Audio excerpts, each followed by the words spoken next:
And there's always, it's not as easy as I say here, there are some serious issues, but we are working on those issues, especially water at those temperatures are highly corrosive, has a huge energy consumption. So, and water is very, very cheap. It's one of the cheapest products in the market. So you have to figure out how you can manage both the energy cost and the capital cost to deliver water at a very low price. And if you can do that, the markets are very large. And that's what we are going after, is this very, very large market. And if it works, if you can imagine every village which doesn't have water, we can give water, whether it's been India or in Africa. So it has huge societal issues. If you can avert a war on water, nothing like that. So we are working on this. We are very excited about it. Those are the different things that I have done. These are the bunch of awards that I've received. I'm going to skip that.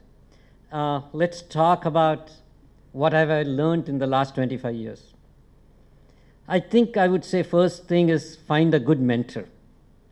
It's always nice to have somebody who can tell you what to do and what not to do. Give a different set of opinion that you can trust. And you want somebody who has had some, especially if you're going to be an engineering company, you want somebody who has had some technological, commercial, and financial experience behind them. Preferably a mentor who would say, look, I'll give you some money to start off the project. That would be ideal, but that's not important. But if you can pull it off, that would be great. Look for something that is unique. Do not look for something it's competitive. If it's Me Too product, then there's too many of them, you're competing on price after some time. Look for something where you're so much more better that they have no choice but to come to you. The next is, do not marry yourself to any particular technology. But you still need to play your strengths. So I do keep talking about supercritical, but in the pharmaceutical case, even though we started with supercritical, we ended up with a different technology. So you need to be smart enough to figure out, hey, the base technology doesn't work, it's time for me to move on. Even though I love this technology, it's time to move on. From our perspective, you can sell hardware, but you also need to focus on service, because service is very, very important. It's also recurring revenue. You can charge a lot of money for service. If you have a product, you have to figure out how to sell it. And what I mean by that is, you have to figure out how are you going to convince somebody that they need to buy your product. Just because you think it's the best product in the world, it's not going to sell by itself. And one of the ways you need to do that is by focusing on what's in it for the customer. Not what's in it for you, but what's in it for the customer.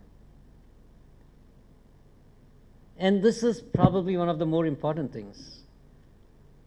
When do you decide you've spent too much time on a product and you need to leave and forget and move on to a new product? Or you have not spent enough time, be patient, and you need to continue and reap its rewards because you have spent so much time developing it. So it's a very delicate balance, which you have to manage it, analyze it, before you can make a decision. If you can look at export potential, you should always look. And I say this especially from a US perspective, because the markets go up and down. It's very cyclical. If you have an export, angle to it, it sort of levels it down. We always found that when US was down, international markets were higher and vice versa. So we always look for export markets along with our national markets. I already talked about the recurring revenues. And the thing that I always talk about is, in all my thing, is find products and technology that are extensions. Don't try and do something that's so far away from what you have been doing all this while. So take one step at a time, adjacent steps. Don't leap too far out there. It doesn't mean you shouldn't. It's just that the probability of success is lower, that's all. Recognize the importance of IP, especially if you're going to think saying, hey, I'm going to sell this company. When a new buyer comes, what is he looking for? What is she looking for? Well, IP is very important, especially these days. And you can see all the wars between Apple and Samsung, they're all fought on IP. And the same thing is going to happen between Apple and Google bought Motorola because Motorola had a whole stack of patents. So IP is very, very important. The next thing is team members. Having the right team, the smart people are very important because they are the ones who are going to tell you when the product is working, when it's not working, time to move on. Having the right team members is more important than anything else. Change and accept change. And I mentioned this earlier. That's key. And last but not least, don't get distracted. Focus, focus, and focus. And with that, I'm going to leave it to you. I think I've said enough. If you have any questions, I'll be very happy to answer. Thank you.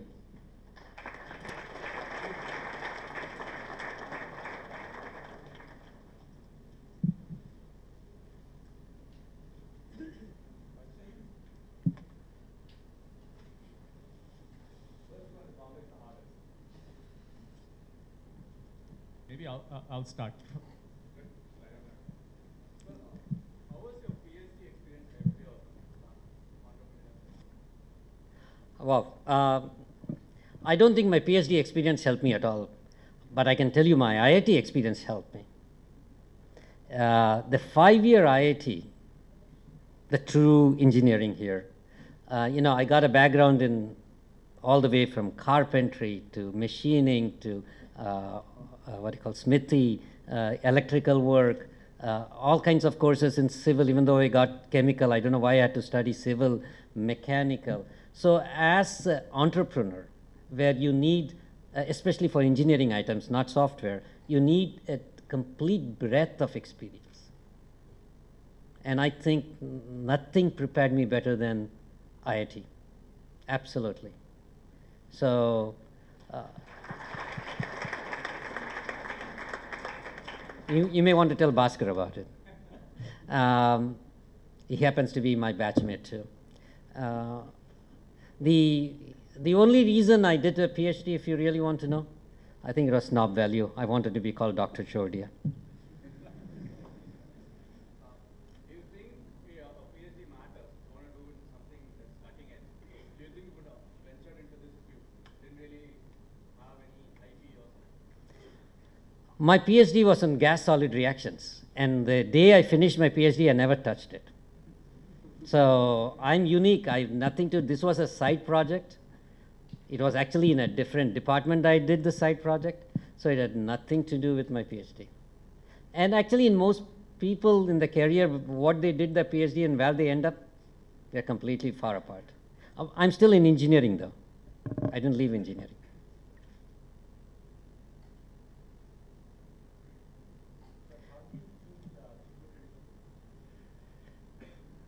How did I choose supercritical? How do you know that supercritical would be the right way, that something would come out of this direction?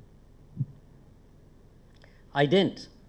I guess being a student at CMU and not having enough money meant I had to use my time hanging around the library. And I was hanging around the library and I read this thing about supercritical, got interested.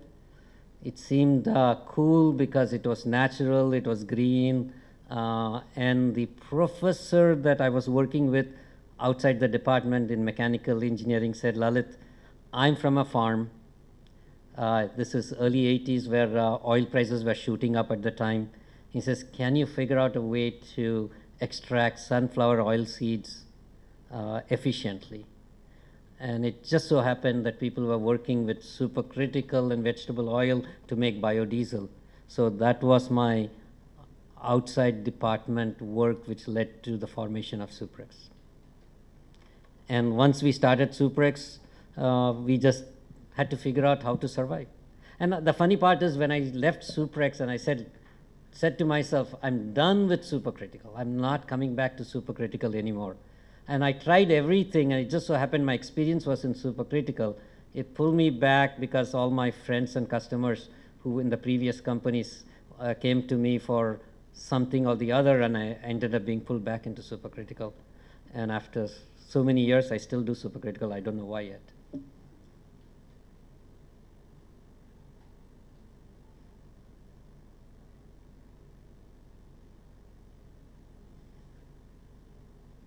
Sir, why did you start your business in USA? Means not in India. I had no intentions of staying in the United States. So I told you the story where we wrote that proposal on April 14th night, due in the next morning. And the federal government decided that I had to start a company. And unfortunately, I got stuck with that company. I'm still coming back to India 30 years later, trying to come back, move to India. It's not going to happen.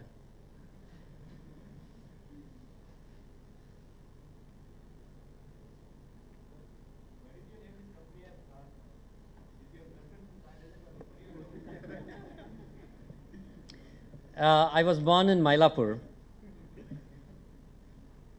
It just so happens that when I left Suprex and I started Thar, I needed a name.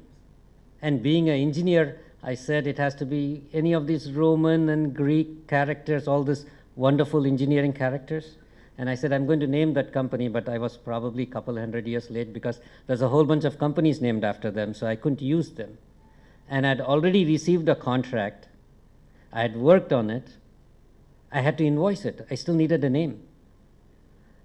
And unfortunately, I saw this movie, Lamme, which was so beautiful about the Thar Desert. I said, you know what? It sounds sweet. It's unique. People will ask me, why did you name that company Thar? And they'll remember it, so I named it that way. So, as you said, like you tried after SuperX, a lot of stuff. Like, what were the other things that you tried and you failed and you're learning from that? I tried this a fancy design called dissolution apparatus, where you take a tablet, put it in a vessel, dissolve it. I had IR reading it from the outside to figure out what's the concentration as a function of time. I had automated cleaning and everything. I designed it for a company. For whatever reason, they decided to kill the project. Then I tried making actuators using electromechanical stepper motors. It gave me some money, but not enough to make a real company out of it. Why did it not click? I think I didn't have enough resources to make it to do it correctly. That's the truth, because I didn't raise money. Market was there, but I didn't have the resources. And then, so given my background in supercritical, I had some customers come in, and I had DuPont come in, and we were 2 people in the company. We convinced DuPont to spend $200,000 on a piece of equipment, which never really existed, but it was all kludged together.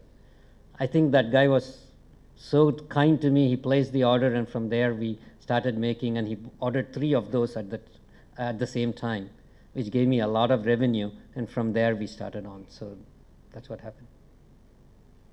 Trying to live off on somebody else's contract work, which doesn't give you a lot of money, you don't have much to go with.